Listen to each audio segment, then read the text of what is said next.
Sure. Okay, starting with that assignment first. Alright. So go on with increasing order. Doubts with बोली जाओ whichever number you have doubts with. 12. 9. Okay. 9. कौन છે?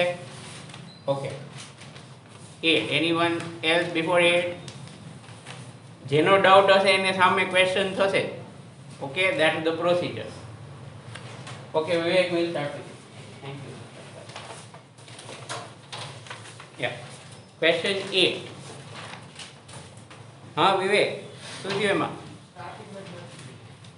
Wave is given, electromagnetic wave, right? And 66 volt per meter is electric field amplitude. Anywhere B0 મળી જાય by using that relation. Okay, and direction of electric field is y axis. Okay, question માં આપ્યું ને electric field occurs in y direction. બરાબર, તો પછી option check કરવાના, ખાલી એટલું જ છે. just match the values of E and B amplitude. જો E નું amplitude તો 66, so option A and option C are laughable. બરાબર ને, they are not just wrong, they are laughable. કારણ કે ક્વેશ્ચન માં પૂછે એ જ એમાં ખોટું લખ્યું છે, તો એ તો ન જ આવે. Make sense? Then you just have to decide which is it, B or D. Fine, ખાલી ઓલો amplitude થી થાય. ક્વેશ્ચન બહુ મોટો છે, આવા ક્વેશ્ચન છોડાય નહીં JEE માં, અને આવા આવશે. Let me tell you that. Last year they asked about 8 questions of EM waves. મજાક જ છે, right? I remember in earlier days EM waves માંથી એકય ક્વેશ્ચન નહોતો આવતો JEE માં. હવે લેવલ એટલું નીચે નીચે નીચે નીચે જતું જાય, right? Okay fine. Next number 9. કોને ડાઉટ છે 9 માં? હા, what is it? Stopping potential is directly proportional to wavelength. ના, એવું ક્યાંથી આવ્યું? Okay, we are going to use Einstein's equation. So case 1 એમાં wavelength lambda by 2 છે. Is it clear? હવે case 2 એટલે આને સિમ્પ્લિફાઈ કરો તો 2hc by lambda થઈ જાય. Okay, this will become 2hc by lambda. Just like that we'll make a second one. Okay, તો એમાં lambda છે, so hc by lambda minus phi 0 is equal to ev2. Then you have to try and compare, right? But as you students do get confused even after this, but easiest way is simply multiply this equation with 2. Okay, so here do you realize that if I separate 150, I can write it like this. What's this? EV1. EV1. So EV1 is equal to 2 EV2 plus 50. So which is bigger? V1 is greater than. Got it? Right? This is the easiest way to do. Okay, next 9 પછી 12. Okay, 12. So what was the formula of de Broglie wavelength? 1 by lambda. De Broglie wavelength.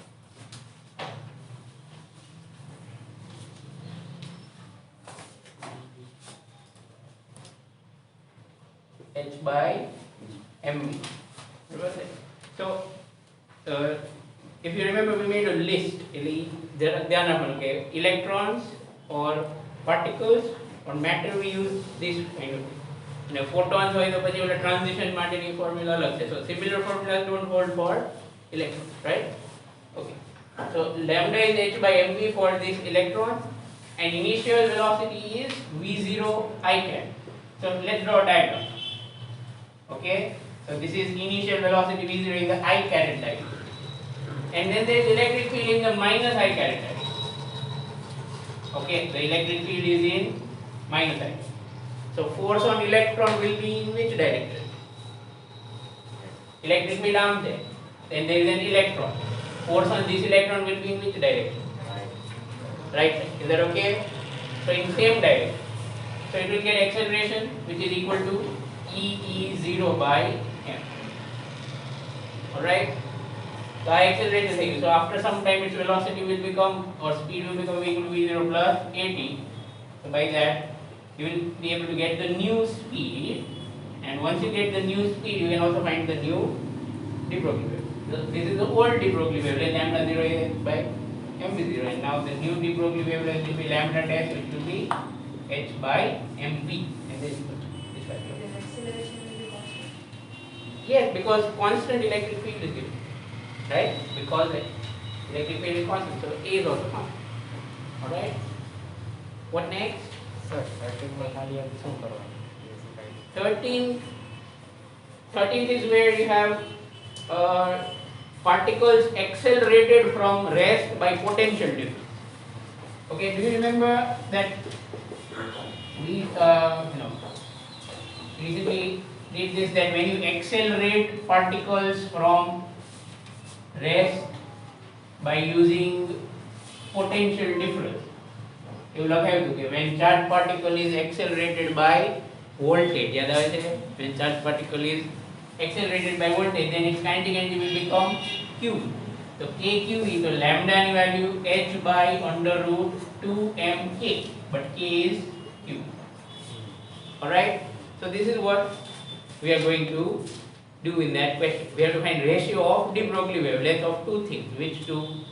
Proton and alpha particle. Alright? Okay, then 18. Okay. 18 is like a mixed question from two different chapters, but it uses very little bit of wave optics, and it uses the topic polarization. Right? So have you learned it in chemistry at all, that when light passes through some kind of compound called chiral compound, it will rotate the plane of light? Okay, so basically such materials are called polaroids, right? They are called polaroids or polarizers. Now what happens is that when a polarized light beam is falling on something, this is typically how we indicate polarized light. I don't know how you would be doing it in chemistry, but this is the proper way to do it in physics. So when you put it in front of a polarizer and then we rotate, so when this polarizer is rotated, the intensity of light that will change. Okay, don't worry too much about it. The polarization might be important. Right, so I give it very short here. So this intensity is going to change. So basically the question is that you put a metal here and light is falling on it, but what is changing? Intensity is changing. Right? And a graph draw karano hai. Stopping potential versus angle. But as angle will change, intensity will change, frequency will not change. Does stopping potential depend on intensity? No. So which option is right? There should be no change. The answer is D. Absolutely clear? Right? Because stopping potential does not depend on intensity, and when you rotate this polaroid, only intensity changes, nothing else. Right? Okay, then after 18, 23, 22. Okay.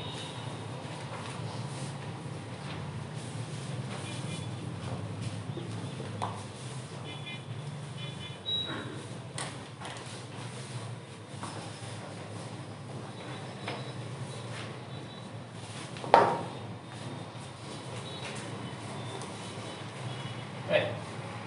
So in 22 it is given that the rate of energy received on Earth from Sun, intensity, 2 calorie per centimeter square minute.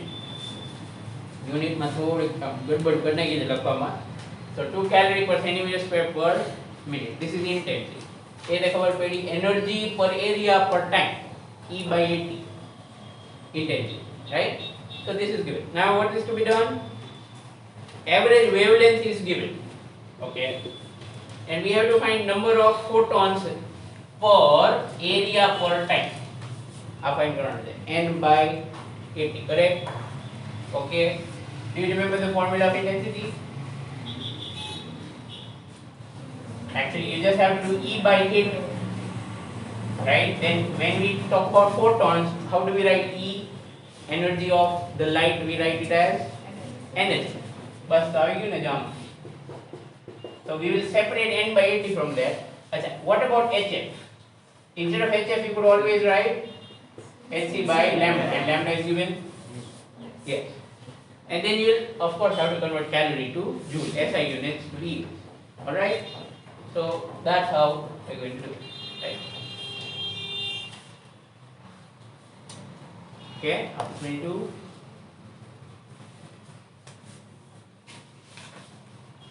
Avinash કર્યા છે કે નહીં? તો હવે હું તને મોકલાવીશ નહીં કોઈ અસાઇનમેન્ટ, બરાબર?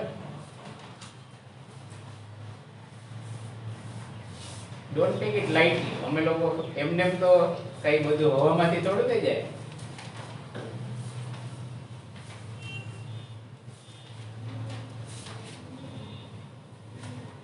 Now anything else?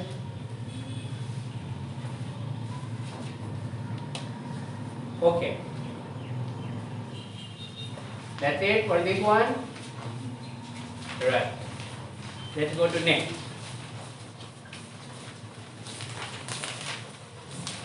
Okay. Atoms and nuclei. So, Emma, 5. 1 month. Okay. Yeah.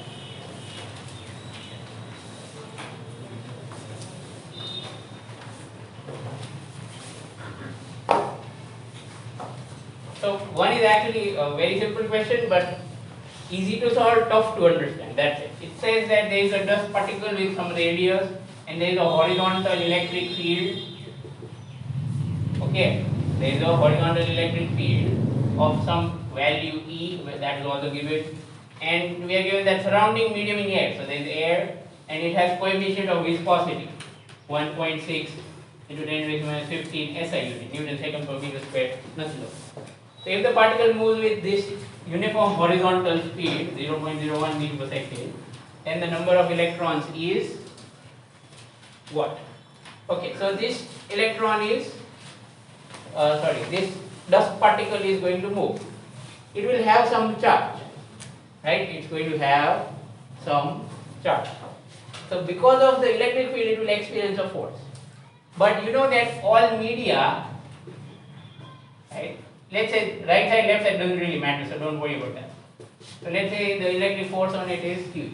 Now all media, for example air or any other fluid, has viscosity.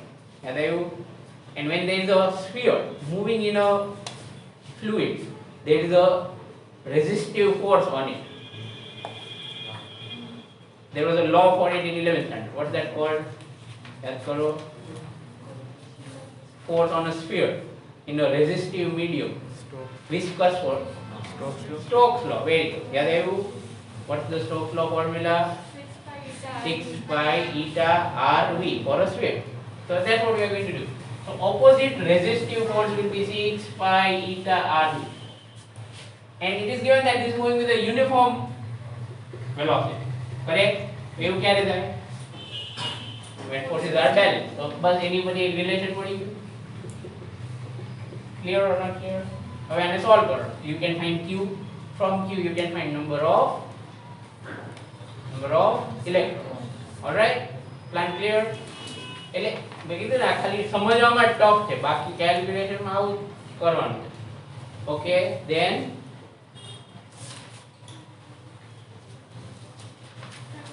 fifth. Okay, yeah.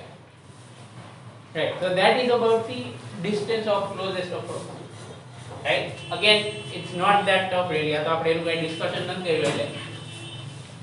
Here is suppose a nucleus, and we are throwing alpha particles. That's your animation. Alpha particles come in and then they go here and there. Right? So when would it go closest? When it comes exactly in this line, so here it will go like this, it will stop here and then go back. Correct? It stops here. Absolutely clear? Let's say it's coming from very far, that is from infinity. So this is initial point and where it stops is final point. And there we have to find the distance between the nucleus and this alpha particle. Let's call it R minimum.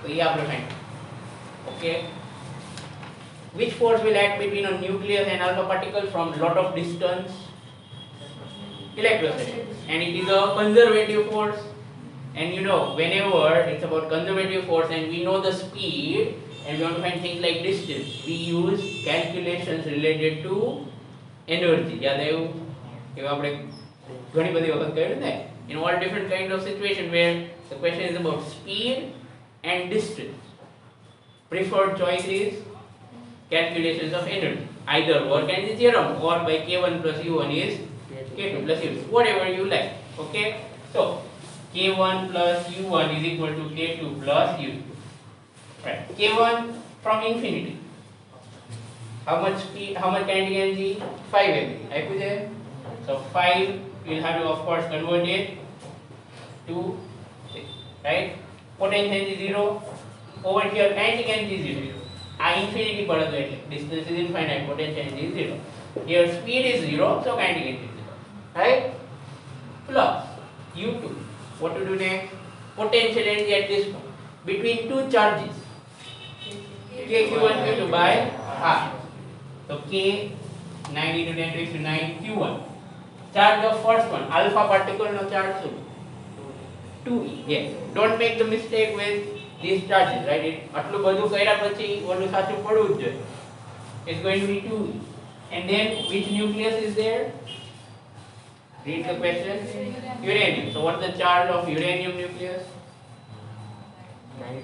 92e જો atomic number યાદ રાખવાનો આ ફાયદો છે કોકવાર આવું મૂકી દે તો okay so 92e and then divided by minimum distance હવે સોલ્વ કરો એક e તો અહીંયા જ કટશે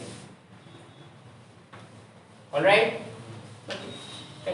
so this is the this is a method that we always use to find distance of closest approach આજે find કર્યું એને શું કહેવાય distance of closest approach એટલે આમ તો હવે હું ઓલો ટોપિક નહીં કરાવો તો ચાલશે એમાં મારે એટલું જ કરાવવાનું હતું બીજું કંઈ નહોતું કરાવવાનું ગોટ ઇટ ના જો કે એક ઓલી બીજી નાની એવી ડેફિનેશન છે I mention it at that okay then after 5 sir third one logic to the calculation third one તેમાં શું લખ્યું છે from ground state okay sorry comes to ground state from excited state so let's say from n equal to n to n equal to 1 તો આ બે વચ્ચે wavelength ની formula 1 by lambda equal to r hydrogen છે એટલે 1 by 1 square minus 1 by n square okay હવે આ math છે તમે આને સોલ્વ કરીને n ની વેલ્યુ ફાઇન્ડ કરવાની LCM LCM લઈ લે understood but yes wording અહીંયાથી LCM લઈ લેતો નહીં તો સોલ્વ નહીં થાય okay put everything on that side and then find it next look at the 6 okay right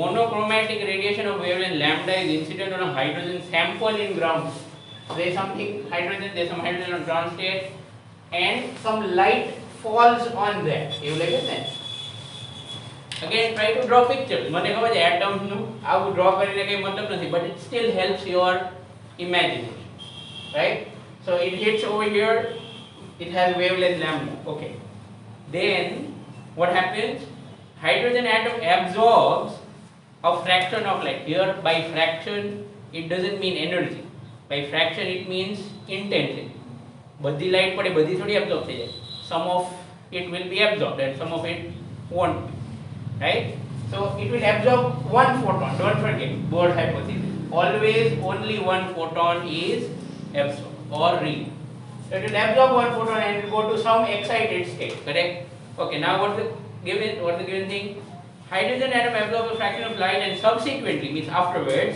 emit radiation of 6 different wavelengths 6 different wavelengths the 6 different wavelengths means 6 different transitions okay or not okay 6 different wavelengths mean 6 different transitions right so that would mean if it was supposed to 2 to 1 तो एक transition થાય instead of that if it was 3 then how many transitions are possible 3 3 Clear or not clear?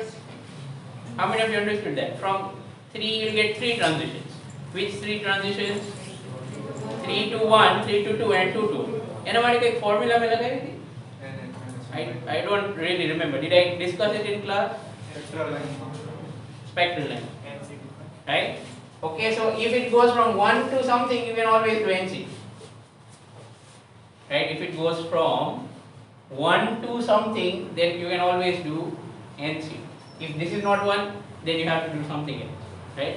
In fact, I thought about it before 3 days. Just randomly, I was thinking about setting your paper. Never mind. Okay, look at it. What did it turn out to be? I don't even remember. N, suppose it goes from N to M, then it's going to be N minus M plus 1 C N minus M. No, it wasn't like that.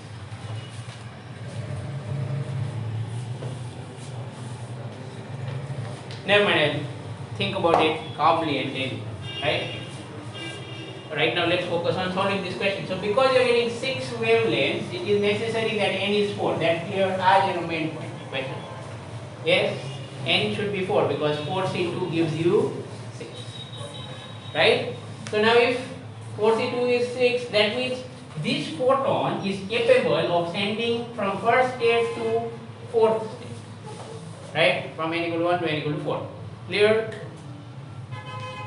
Okay. So now what to do? Find out the wavelength of that photon using this. So this is one way to do it. The other way to do it is, if you remember the energy, minus 20.6 against what? Minus 0.85 I believe. So you may know difference that is equal to hc by lambda. Make sense? Either way, બધું એક જ છે છેલ્લે તો. Right, here you will have to put less number of constants and here you will have to put more number of constants. Right, so if you do it like this, it's easier. See, you might be thinking this is formula for downward transition, but upar ke niche wavelength to same ho jaye, because whether it emits or absorbs, energies are same. Make sense? Upar janu hai to something like any absorber 12 point whatever, right? And then when it comes down, it will emit the same. So that's why going up or coming down, the wavelength absorbed or emitted is always equal, right? Number 8 आज लीजिए sir. Number 8, so एकदम simple है. You just have to find first line of Barlow series. तो इतना सो आए 1 by lambda r 1 by 2 square minus 1 by 3 square. सारी मुक्की जान. अने ऊपर क्या होता है कि they try to trick you. So what we'll do is we'll not put Rydberg's constant. બે કેસ બનાવે. This is for Barlow series. This is for line. બે ડિવાઇડ કરી નાખવાના એટલે r નો મૂકો. Make sense? Generally, when you see that data is given, you be careful. And for example, in question 8, it is not written that it is for which atom. Like hydrogen can. So it could be for helium plus, it could be for Li plus plus, we don't know. So you have to be careful. Sometimes they'll trick you into that. આપણને એમ લાગે કે આ બસ ખાલી આટલું જ કરવાનું છે અને તમે r ની વેલ્યુ મૂકો તો ફોટોન્સ આવી જાય. Right? Because it would not be for hydrogen. Okay, then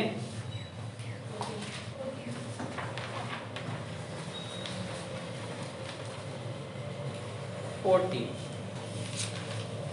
Right.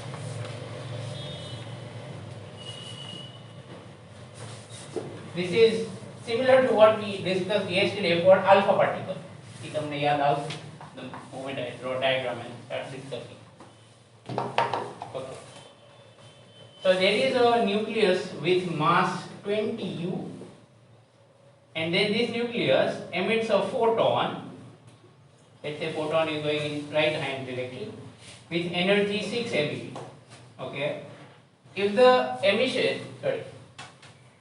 emission is assumed to occur when nucleus is free and at rest. Let's say this nucleus is free and is at rest. Okay. So it was not moving. કાલે આવું જ assumption આપણે લીધું હતું. Do you remember? So if it will emit something that goes towards right side, then there will be a recoil. Clear? There's going to be a recoil. And in such situations, we definitely use the law of conservation of linear momentum. Right? So, do you agree that momentum of photon in magnitude should be same as momentum of this nucleus? Yes or no?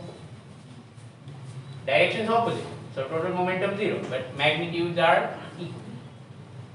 Right? Okay, now what do we have to find? Then the nucleus will have kinetic energy nearest to. So based on this situation, we have to find now the nucleus is moving with how much energy? Question clear? अच्छा, momentum मरी जाए, तो kinetic energy मरी जाए by using what? K is equal to P square by 2. by using K equal to P square by 2. So we are after P.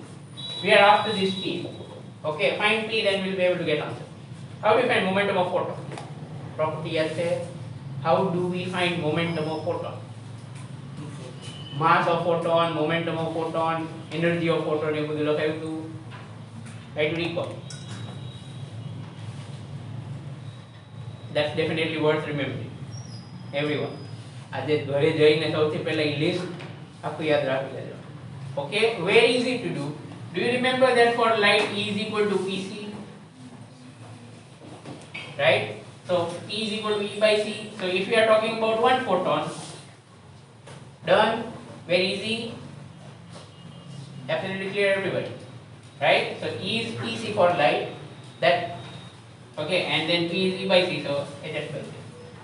Right? मैं તમને ये समझाऊँ तो क्या केवी का खरेखर फॉर्मूला આમ છે m0 square c raised to 4 plus p squared c squared. But then for light we put m0 equal to 0. એટલે આ ટર્મ જતી રહે, so E is equal to P. Okay, so we know E is equal to Pc, so P is equal to E by C. This is momentum of photon and this is also the momentum of this nucleus in this situation. Is it fine? Recoil that is. Clear? So we have got momentum of nucleus. Yes. How is it going on? Find its kinetic energy. P square by 2m. Alright?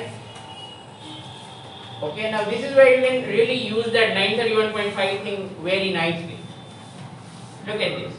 If instead of mass, I am going to write 20u, but then 20u can be put further, listen to this carefully. 20u can be put further as 20 into 931.5. Is that okay? And when I do that, this c square will get cancelled. Make sense? Because when you multiply c square with u, you get 931.5. Understood? Okay? So that is how this is going to work. And then don't forget that this is going to be in MeV and all. Okay? So there is a short way to do this calculation. Alright? There is a shorter way to do that calculation. Right? So otherwise, again, if you don't want to bother about all this, so the एकदम standard way में करना हो. E value दे दे मुझे equation में भी थे 6 MeV, convert to joule and do all that, square it. नीचे c square मुझे दो 2 and mass 20u, convert u to kg. So that's the proper method. And this is like the short. Alright? Okay. Then એટલે recoil વાળા question એ મારા લિસ્ટમાં છે, મારે કરાવવાના છે. Okay, this is just one example. We can have more varieties where electron hits an electron and such those kind of things. 16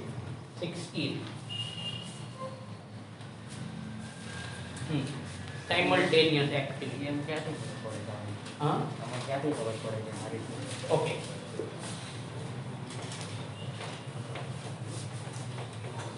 So you see, these are some drawbacks of this NCERT book. થોડી ડેપ્થમાં નથી જતી આ book, એવું છે ખાલી ઉપર ઉપરથી જ બધું આવ્યું છે. That is when it comes to concept. બાકી આમ જે કર્યું હોય એ બરાબર લખેલું છે, there's no doubt about it. હા. So this question number 16 is about simultaneous activity. It is called simultaneous activity. That means, listen to this carefully. It is about simultaneous activity. Note જેવું બનાવે તો બનાવી લેજો. Okay, that means some nuclei are emitting alpha and beta both. Right? There are some radioactive materials which emit both alpha and beta. Okay, which emit both alpha and beta. So, suppose activity for alpha is I alpha and activity for beta is I beta. Okay. Then you can actually imagine it like bursting of balloons once again. It's a very good analog. You would have realized that. And I still say that whenever you get stuck with a radioactivity question, for a moment convert it to balloons and think what is going on. Right? It will definitely help. So let's say that there is a room full of balloons. Again. And there are two ways to burst balloons. One is to prick them by a needle and the other is to smash them. Okay? Right? One person is pricking the balloon and there's one person who is smashing. So one person is bursting with alpha kind, the other person is bursting them with beta kind. Then do you realize that the total number of bursted balloons per second, active number of disintegrations per second, should be equal to this plus this. Who understood that? सीधी बात है ना, एक second में 5 और एक second में 10 तो 15 થઈ જાય. Then no magic here, right? So lambda n, but this lambda is equivalent. Makes sense? Equivalent, that is combined of both, is equal to, here I should write lambda alpha into n. Again n is common. Why? Whatever number of balloons are still remaining in the room, that is common for both the persons. Am I right? You understand what I am saying? Because any balloon can either be pricked or any balloon can either be smacked. એટલે એમાં n નું distinction નથી કે આટલા તારા ને આટલા મારા, એવું ન. Make sense? They are all common. So find what cancels. So we get one very simple relation. एक आ याद રાખો. Okay, and based on that immediately you can write it like this. Okay, and similarly you can also write it like this.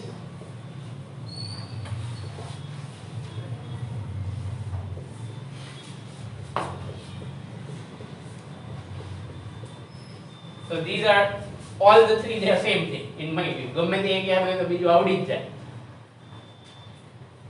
All right, lambda equivalent is lambda alpha plus lambda beta. Then we put mean lifetime formula, 1 upon t is lambda, correct? Yaad avi gyu barabar, mean lifetime. So we do that. And here I have done the same thing with half life, right? Obviously aa to quarter thing. So this relation is same. You remember one, you can write the other one easily. Okay, so now let's try to apply it in this. હવે આમાં ઈ formula which option? B. Got it? Right? આવા કોકવાર method છે ને numbers વાળા પૂછે. For example, they might say like આ number વાળું example ગોતું પડશે મારે. So suppose that half life of alpha is, let's say, what is it? Okay, 20 years, and half life for beta is, let's say, 30 years.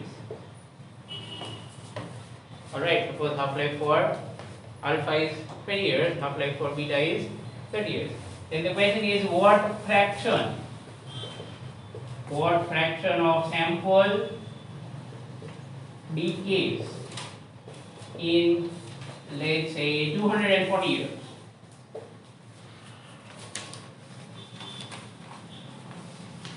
So to find this, what fraction, you could first find out what is the effective half-life, right? So start by doing it that way. Come on.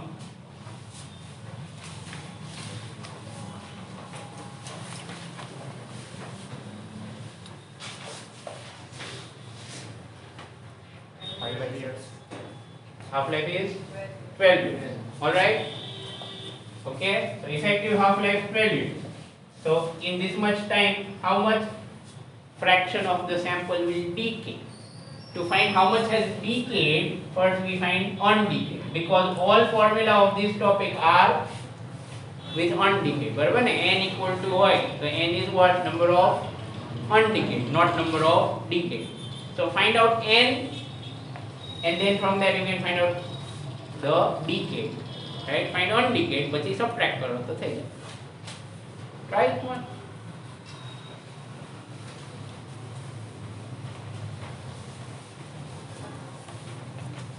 It's going to be an extremely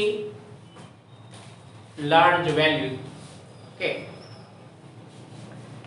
કહ્યું કે નહીં, n equal to શું આવ્યું? n equal to n0 upon, is that formula? 2 raised to, so in 240 years how many half lives?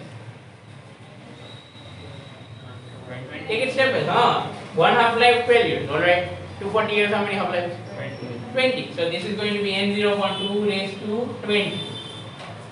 All right, so I think it is safe to say that more than 99.5% has decayed. બરાબર ને? આ undecayed એટલું જ રહ્યું ને. What is n? What is 2 raised to 20? It's a very big number. 1 million જેવા આવે ને, approximately. Correct? Approximately 1 million. Understood what I did here? So all the sample has decayed, nearly, but not completely. Very little would remain. Fine. Okay. Now that was which question? 60. So I hope you have understood this simultaneous activity. Now what next? 90, 80. Okay. It is important to understand what this question is saying. The calculation thereafter is going to be quite easy. કારણ કે આમ બધું આપી જ દીધું છે. So there is some thing with atomic number Z. Okay. So first of all, do you remember that energy of the atom with atomic number Z is as follows? You remember that, everyone? In helium. Right? Okay. Now, it's given that there is a hydrogen-like atom. એટલે મારે તમને આવા જ વધુ sums કરાવવા છે. That's why that topic is on the list. Okay. So a hydrogen-like atom of atomic number Z is in an excited state with quantum number 2n. Quantum number, that is n. N value is 2. Okay. Then, if it makes transition,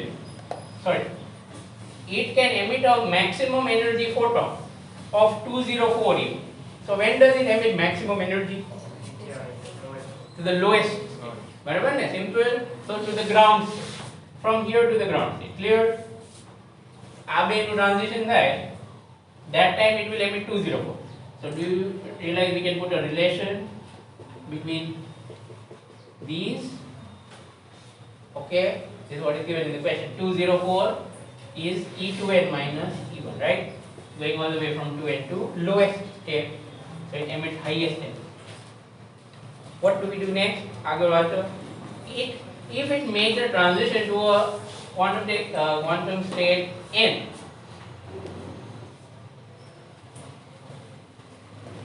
then a photon of energy 40.8 is emitted. Understood what to do now? E2n minus En. So you get two equations.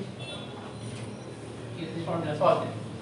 Right? Easiest way would be to divide so that you can get rid of Z. Clear? This is definitely a JEE level question. તમને એવું થતું હશે કે આ easy છે, બહુ કંઈ કરવાનું નથી, પણ આ ચેપ્ટરમાંથી આવા જ આવે. આ તો તોય હજી ટફ સાઈડ છે. અમુક તો એટલા વાહિયાત ક્વેશ્ચન પૂછ્યા હોય ને JEE માં આ ચેપ્ટરનો. Okay. So if I were to say where would you start physics with? Suppose તમે ગમે ત્યાં physics નું પેપર સોલ્વ કરવાનું ચાલુ કરો. When you have all the chapters, I'd say look for questions of units, dimensions, atoms, nuclei, પછી photoelectric effect, because these questions do not have a lot of variety. આવું જોઈએ એટલા પાંચ રમવાનું. Okay, so they are very predictable and generally they are easy, right? એટલે આ બધા ચેપ્ટરના પહેલા કરી નાખે. Semiconductors is also one of them. Right? Okay. Question 90.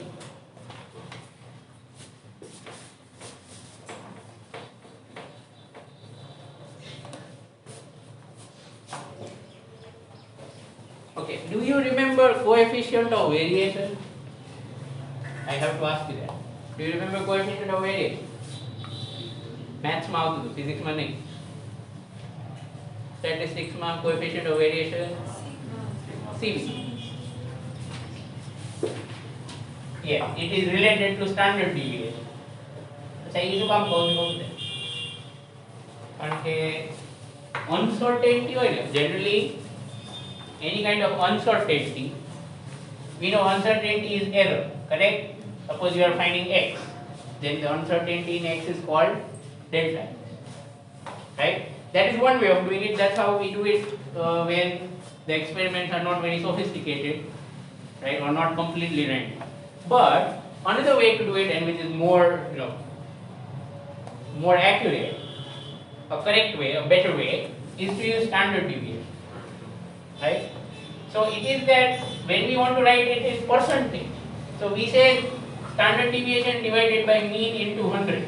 I will say like uncertainty. So that is nothing but coefficient of variation that you have studied in math. Clear?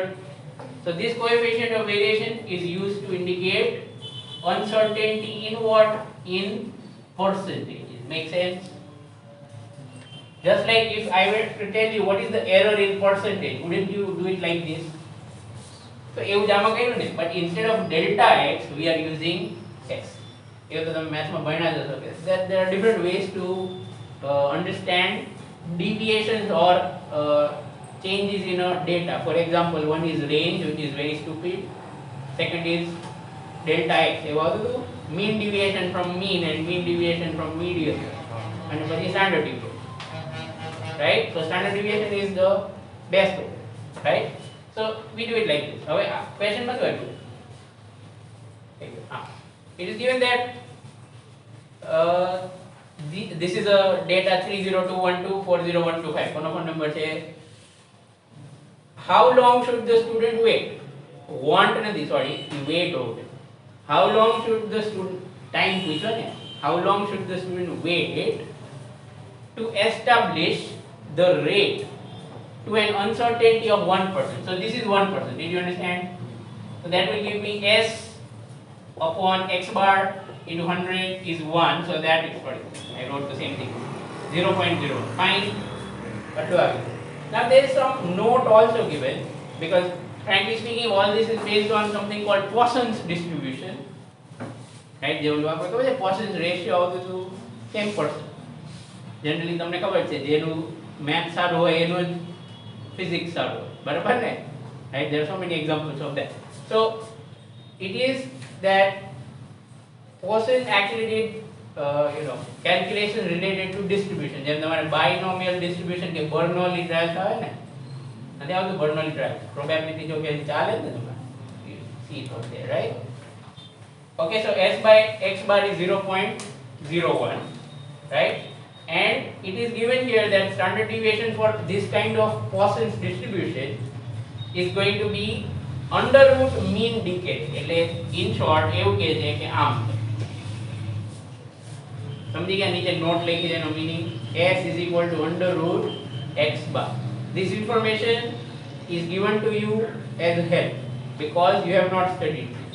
Is it fine? So if you put it here, what do we get? 0.01. Clear? આની પછી x bar ની value શું આવી જશે? 10,000 આવશે? Yes or no? Square. Sure? Square કરો પછી reciprocal લઈ લો. Fine? So x bar is 10,000. Now the question is how long should that person wait? એટલે કેટલો ટાઈમ, કેટલા ઓબ્ઝર્વેશન લેવા પડે? Every 1 second he is taking one observation. Do you agree with me? Read the question, you will understand. Student makes 10 1 second measurement. So every 1 second he is making one measurement. Right? It takes 1 second to make one measurement. So how long must the student wait to get this? તો t ની value find કરો. Now x bar is to be 10,000. એટલે આનો meaning શું થાય ખબર છે? This means that the total number of samples has to be overall when that person measures it, the total value has to be 10,000. Now what is the average of these numbers? Take those 3, 0, 2, 1, 2. Any average find karo? Karo fatafat. What is the average of these numbers? 2. 2. Sure? Yes.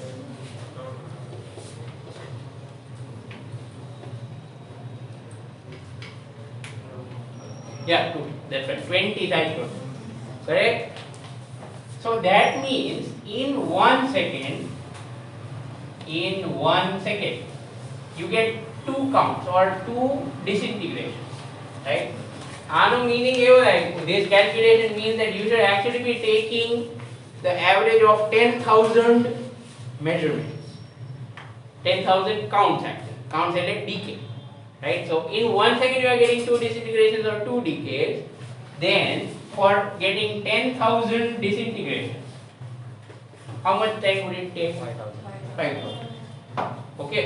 So that is how you do it. But frankly speaking, this is not the ideal way to do it. Right? The ideal way is with Poisson's distribution, but that is beyond your scope. Right? So again, what we have done so far over here is that we are getting that we should get up to 10,000 decays. Right? And for getting 10,000 decays, we are going to take 5,000 seconds. X bar ને 2. X bar ને એટલે આ બધાનો X bar તો 2 જ છે. there is no doubt about it. Right? So what the question is telling you is that when you take only 10 measurements, you are going to get X bar as 2, and you will get this value not as 0.01, but you will get root 2 upon 2. You understand this? So this would give 1 by root 2. Okay, so that is not less than 1%. Correct? That's a motive value. So it's that when you weight, the error will decrease. Right? You have to, when things are random, you should make more measurements. To reduce uncertainty, you should make more measurements. So that is actually the the whole idea behind this question. Okay, 10 measurement લીધા તો uncertainty વધારે. But if that student is going to make, or if the student is going to wait for 5,000 seconds, then there will be enough measurements so that the uncertainty will become less than 1%. Understood? If the student waits for 5,000. Okay? હવે ચલો કાલે Monday કરશું. Alright, we'll have test probably in the evening, so we'll still get time. Alright? Okay. Goodbye.